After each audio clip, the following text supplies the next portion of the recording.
Yeah, the walk helped me think about my sermon as well a bit more and work through a problem I had. What problem you had?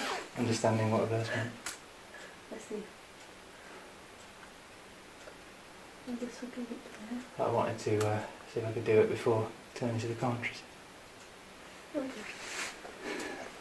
I think you need to walk every now and then. I do. It helps.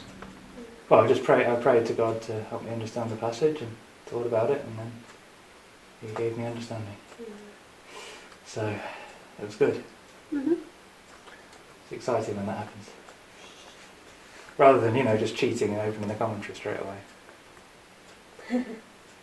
Let the Lord give illumination. Not that the Lord can't illuminate through commentaries, but Mm-hmm.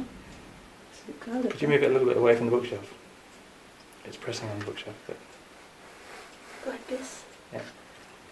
I don't look out for that it thing. needs a new part actually, doesn't it? It does.